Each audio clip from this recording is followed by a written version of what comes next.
The remaining 12 horses have not yet been discovered by state authorities. Now for election news. Political tension in Texas are at an all-time high right now considering the upcoming gubernatorial and midterm elections in 2022. With Governor Greg Abbott seeking a third term and a lineup of candidates ready to take his seat, the political geography in the Lone Star State is torn over which side to take in this harrowing battle. Today we have with us Republican strategist Tim Andrews and Democratic strategist Jane Smith to help us understand the state's current political environment and their opinion on which party is likely to succeed in the upcoming elections.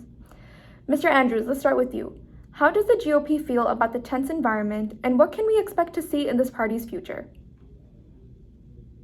Well, first, let me just say thanks for having me, Deb. And second, from this point onwards, I see nothing but wins for the Republican Party. Joe Biden's presidency has been an abject failure so far. We have a popular platform and a slew of strong candidates for governor. Most notably, there's Governor Abbott, who's been in office for the past 6 years, doing a spectacular job, of course. Donald Huffins is also running. He's styling himself as an even farther right alternative to what we already have. And Alan West, who recently resigned his position of Texas Republican Party chair, he just declared his running for governor. So, I mean, just from this lineup we already have, each candidate is more prepared and determined to take on this esteemed and critical position of governor than anyone that the Democrats are offering up. That's including Mr. Robert Francis O'Rourke. Yes, the Republican Party has a number of candidates for governor, but from the Democratic side, not a lot of big names besides, of course, Beto O'Rourke. Ms. Smith, can you tell us more about the party's attitude towards Texas's future?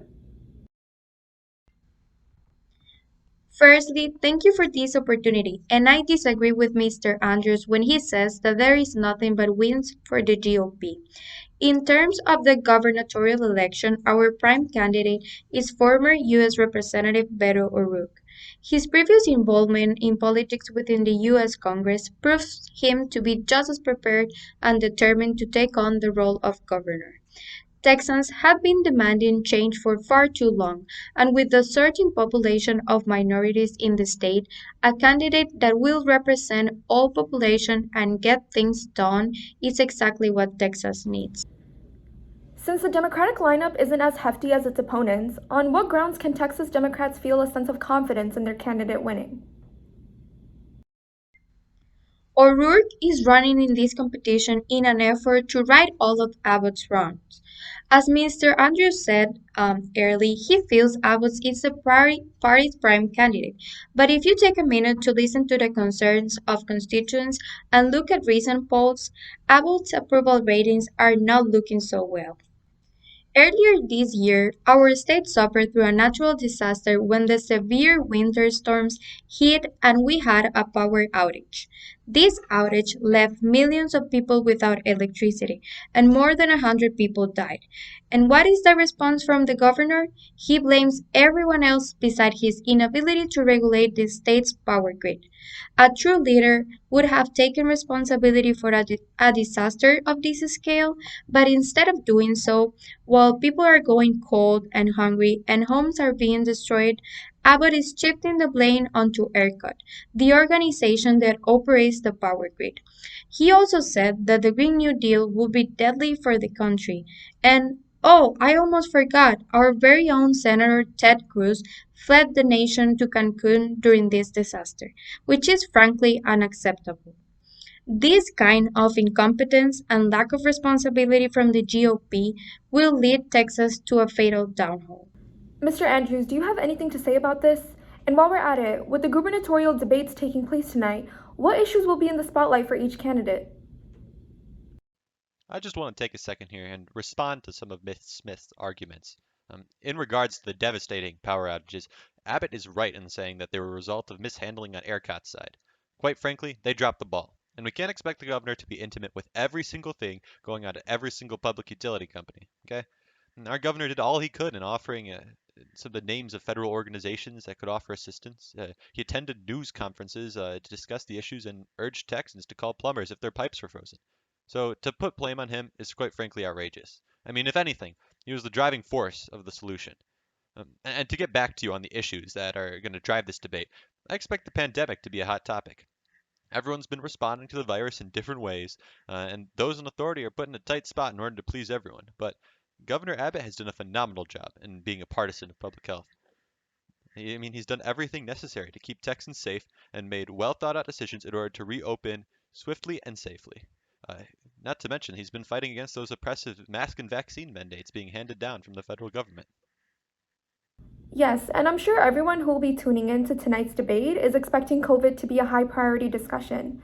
I think other issues constituents will be concerned with are recent policies with gun rights, abortion laws, and overall just how fitting they can picture the candidates in the role. I hope each of them is ready to be badgered with questions on all topics. Well, thank you so much, Mr. Andrews and Ms. Smith, for offering your opinions on the issues that matter most. We appreciate you both joining. I think you're gonna let me know that everyone in your family's a midget. They're not midgets, Carol. They're dwarfs. Whatever. That's a big bull.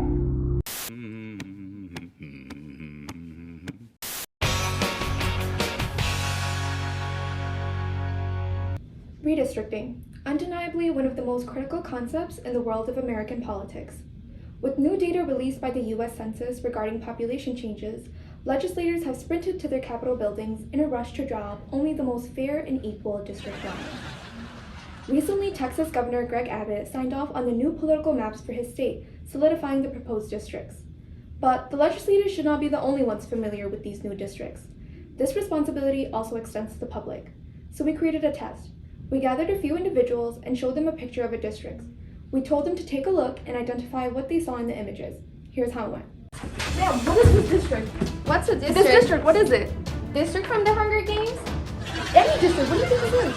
It looks like Phineas and Ferb. Phineas and Ferb. It looks like Phineas. Phineas? Not Ferb? No, just Phineas. No? Okay. Sir, what is this? What does it remind you of? What is it? My parents fighting on my 6th birthday. I'm so sorry. It's fine. As one of the most populated states, Texas just can't seem to stop growing. It had an increase of 4 million people, which resulted in the state receiving 2 more congressional seats, leaving it with a whopping total of 38. Since the state legislature is controlled by Republicans, the new district lines will be in their hands. Over the past few weeks, many Texas constituents have vocalized their concerns that the new maps will have a discriminatory fate. Unfortunately for them, the legislature didn't seem to care. The maps that Governor Abbott signed off on are receiving immense criticism for diluting the voice of voters of color. Regardless of 95% of the population growth being attributed to minorities, the 2 gain districts were given control under white voters. Many organizations are on fire with these new districts, with the Mexican American Legal Defense Organization having already filed a lawsuit before the maps were even signed into law. I mean, geez, the maps just came fresh out of the printers. Let them breathe for a little bit. All jokes aside, Texas is a historically racist state. I mean, really, it is. The Lone Star State has a history of producing some of the most racially discriminatory maps that disenfranchise African Americans, Hispanics and Latinos, and Asian voters. Let's take a closer look into one district that has changed dramatically. Here we have a visual of the previous District 33. As you can see, no race or ethnicity made up more than 50% of the population. In 2020, 25.6% of this district voted for Donald Trump, while 73% had voted for Joe Biden. Now, this location has been redrawn as District 6. We can see the stark difference in population, with over 60% of the eligible voters being white. If this district were to have voted in the 2020 elections, Trump would have received 61.3% of the votes, with Biden trailing behind with 37.4%. This is one of the many districts that has been manipulated to benefit the Republican Party. They need to win only 5 more seats to take control of the House. And as seen so far with the signed maps, it'll be an easy battle to conquer. Good evening, everyone.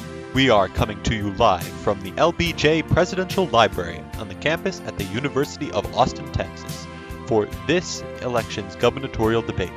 My name is Chet Galahad, and I'll be your host for this evening. And first, let's introduce the candidates. We begin with incumbent Governor Greg Abbott, who is seeking re-election, and his challenger, the former United States Representative and boy next door, Beto O'Rourke. Unfortunately, Abbott's challengers, the self-proclaimed ultra-conservative Donald Huffins and former Texas GOP Chair Allen West, couldn't make it tonight. As principled men to the bitter end, they refused to be tested for COVID. Also, they refused to get enough votes to participate. But with that out of the way, let's begin! Ladies and gentlemen, I don't believe it. Academy Award-winning actor Matthew McConaughey has just appeared on stage. But anyway, Our first question revolves around the ongoing COVID-19 pandemic. What will you or have you done in order to address the virus, which has caused such a great disruption to the lives of Texans? Let's start with Governor Abbott. Thank you for the question. And now, as the current governor of Texas, I have had the honor of implementing laws that allowed for our state to return to normal. Now, what's not normal are mask mandates, vaccine mandates, and social distancing rules. I've removed the mandate for masks, I've removed the mandate for vaccines, and I've removed social distancing.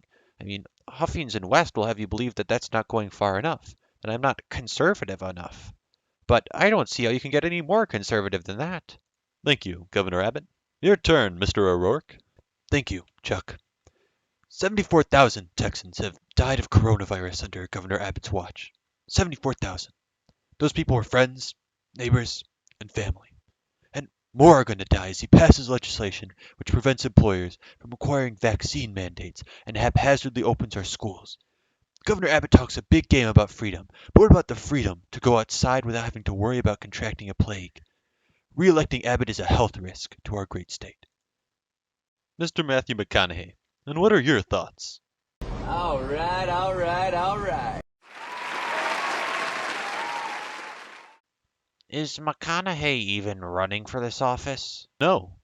Moving on to abortion, Governor Abbott, you are a huge proponent of the rather controversial Heartbeat Bill, which effectively bans abortion in the state of Texas. What do you say to those who believe that the measure has gone too far?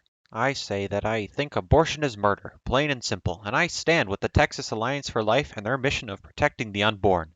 I see the passing of the Heartbeat Bill as a great victory for the people of our state. With all due respect, I think that the governor is focusing a little too much on the unborn and not enough on the grown women who are suffering because of this legislation. It's creating a culture of fear around abortion and a chilling effect as women and doctors fear being prosecuted just for exercising their own bodily autonomy. All right.